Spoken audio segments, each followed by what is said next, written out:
Ouverture ce mercredi à l'auditorium de la CNPS, Caisse nationale de prévoyance sociale à Abidjan. Un colloque sur le risque machine. Objectif, assurer aux employés une couverture maladie maximale. Et puis des femmes leaders rassemblées à l'occasion des consultations régionales des jeunes femmes sur Beijing, plus 25 à Abidjan. Le point de programme d'action et des recommandations au centre des échanges.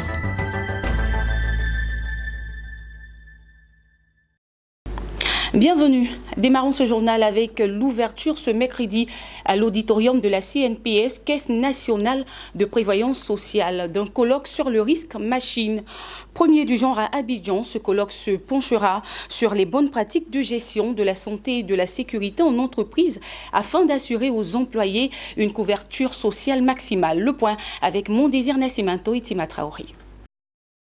En Côte d'Ivoire, une étude rétrospective sur 23 770 cas d'accidents de travail enregistrés sur la période 2010-2015 a montré que les machines occupaient la 3e place au rang des agents matériels. Cette étude a également permis de mettre en lumière les 3 premiers secteurs d'activité occasionnant le plus d'accidents de travail. Face à ce résultat sombre, la CNPS, Caisse nationale de prévention sociale, a initié un colloque sur le risque machine. Il s'agira autour de ce colloque de vulgariser les bonnes pratiques de gestion de la santé et sécurité à mettre en œuvre en entreprise afin d'assurer aux employés une couverture sociale optimale. Aussi, ce colloque permettra-t-il aux participants de mieux cerner les différentes démarches d'appréciation du risque machine telles que définies dans les normes nationales et internationales.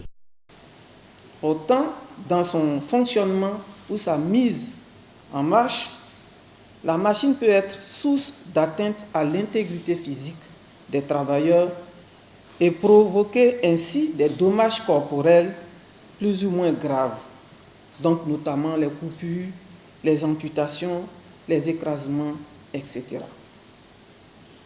Il faut dire que chaque année, nous enregistrons en Côte d'Ivoire de nombreux accidents du travail liés aux machines. Le colloque pour lequel vous avez été invité est pour nous l'occasion de faire la restitution des travaux, des résultats de cette étude et de dégager des enseignements sur la stratégie adéquate de réduction du risque machine dans nos entreprises.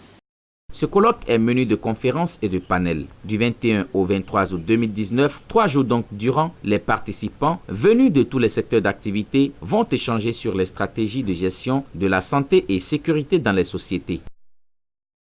Plusieurs femmes leaders ont parlé d'une même voix pour une Afrique engagée. C'était lors des consultations régionales des jeunes femmes sur Beijing, plus 25, qui s'est tenue à Abidjan.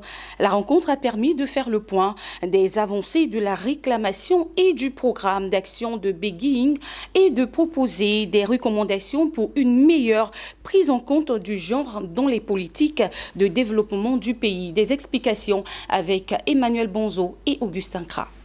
Cette rencontre a consisté à passer en revue la déclaration et le programme d'action adopté en 1995 à Beijing, en Chine. Cela fait bientôt 25 ans que des recommandations ont été annoncées dans cette déclaration pour améliorer les conditions de la femme dans le monde. Un quart de siècle après, des avancées sont à noter, mais des obstacles subsistent encore pour l'épanouissement de la gente féminine, surtout en Afrique. C'est donc à juste titre que plusieurs jeunes femmes leaders du continent sont venues à Abidjan pour des consultations régionales. À l'initiative de ONU Femmes, cette rencontre a bénéficié de l'appui de la Commission économique des Nations Unies et d'Oxfam International. Pour les participantes à ces consultations, la femme africaine demeure encore marginalisée en dépit du combat pour changer sa condition. Ce rassemblement d'Abidjan visait donc à confronter et partager les expériences et réalités de chaque zone du continent. Objectif, impliquer davantage les jeunes dans le combat pour une présence accrue de la femme dans plusieurs domaines.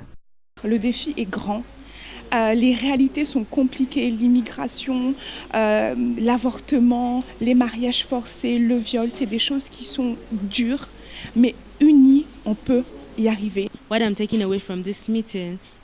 Qu'elle a envie de partager avec vous, c'est que tout le monde est impliqué pour le droit des femmes. C'est pas seulement les femmes, c'est les hommes, c'est la société qui est de manière globale impliquée pour que les choses puissent changer. Je viens d'une région d'Afrique centrale où les femmes sont les plus victimes des crises militaro-politiques et ça détruit notre communauté, ça détruit une partie importante de l'économie africaine parce que une bonne partie de l'Afrique est féminine. Il faut maintenant prendre cette partie-là, l'éduquer, la former, la responsabiliser pour avoir une Afrique juste, équitable et épanouie. À cette rencontre, les jeunes femmes leaders africaines, avec le soutien de leurs aînés, se sont engagées à faire entendre leur voix en préparation de l'examen des 25 ans de la mise en œuvre de la déclaration et du programme d'action de Beijing. Une détermination exprimée à travers les différents panels et sessions plénières de ces consultations régionales. Durant les travaux, la nouvelle génération de jeunes dirigeants entend faire valoir leurs qualités en vue de faire partie du processus de prise de décision sur les questions liées à l'amélioration des conditions de la femme en Afrique. La ville de Bouaké, au centre de la Côte d'Ivoire, a été fortement animée culturellement ces derniers temps. Parmi ses activités culturelles, l'on note l'humour. À cet effet, les humoristes de la ville, regroupés au sein d'une organisation dénommée La Troupe C'est Salamem, ont saisi l'occasion pour donner le sourire aux populations. Le reportage de Tuo Chang, commenté par Daniel Kodjo.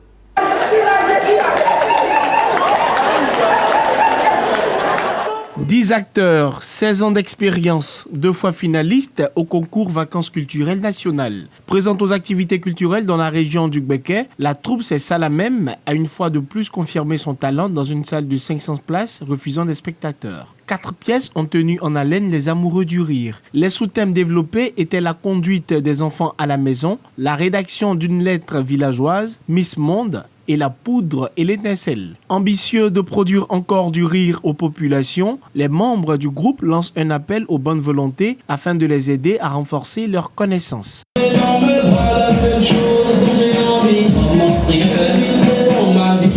Les autorités de la ville soutiennent cette initiative. Elles estiment que cette activité contribue bel et bien au renforcement de la cohésion sociale.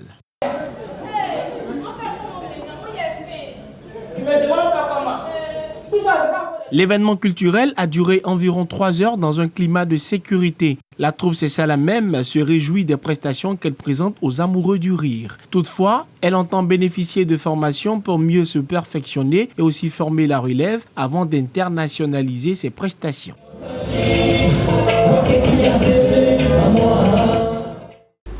Au Kenya, la Capital Market Authority a approuvé l'émission des premiers Great Bonds nationaux d'une valeur de 48,4 millions de dollars. Ces obligations permettront d'accompagner les projets de résilience au changement climatique et de développement durable. Les obligations à taux fixe qui ne seront pas cotées à la bourse de Nairobi seront émises par Econ Project, une branche du promoteur immobilier Econ. Le placement sera structuré comme une offre publique restreinte pour les investisseurs. Et puis la Chine aidera l'Éthiopie à construire de nouveaux parcs industriels de 300 millions de dollars à Adama, au sud-est de la capitale Addis Abeba. C'est ce qu'a déclaré le conseiller économique et commercial auprès de l'ambassade chinoise en Éthiopie. Le nouveau parc industriel prévu s'étendre sur 100 hectares vise à attirer de nouvelles compagnies spécialisées ou impliquées dans le secteur de la fabrication d'équipements. Et c'est la fin de ce journal. Merci de l'avoir suivi. À très bientôt.